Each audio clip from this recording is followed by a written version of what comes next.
Today we shall be taking a look at a very instructive Rook Endgame study which was composed by Robert Fontana in 1944. And surprisingly, this study very much resembles the famous Saavedra study, which is one of the most famous Rook Endgame studies out there. So definitely check it out. And I have actually made a video on that, so you can. I'll just paste the link in the description so you can check that out. So it's white to play and win the game over here. So if you like, you can just go ahead, pause the video and try to look for the solution. Alright, so we have found the answer. White has a very strong move here. Rook takes pawn, check, sacrificing the rook. And after, obviously, black has to take. If the king moves, then we can simply pick up the rook on f1, and that's why rook takes. And this is the idea. We play c7 because the rook cannot go to c5 square, and that's why c7 is applicable. And black's only realistic move is to play rook to f6 check.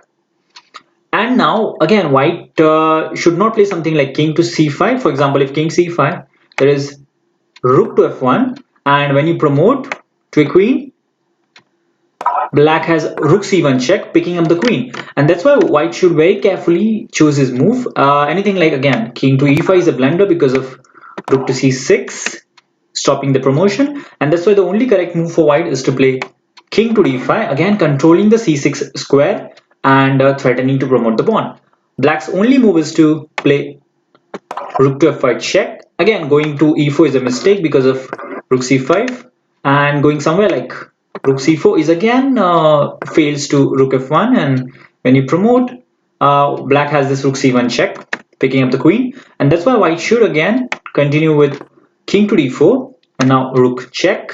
Again the same procedure, king to d3, rook f3 check, king to c2, and now we are going to switch the files.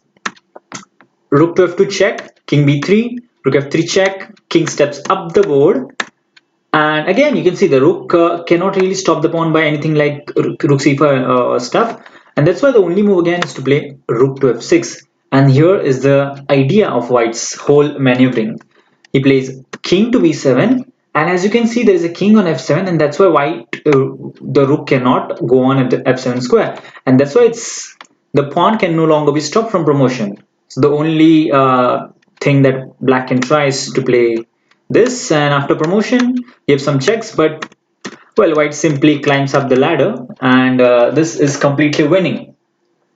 So hope you have enjoyed this beautiful chess endgame study.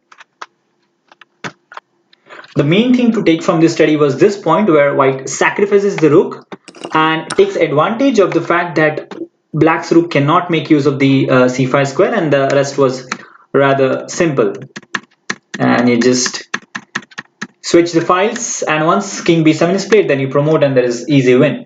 So I really found this Rook Endgame study very interesting and very instructive as well. In fact, this initial position has occurred in one of my own games, not the exact position but a similar one, and I did trick my opponent into this similar kind of Saavedra study.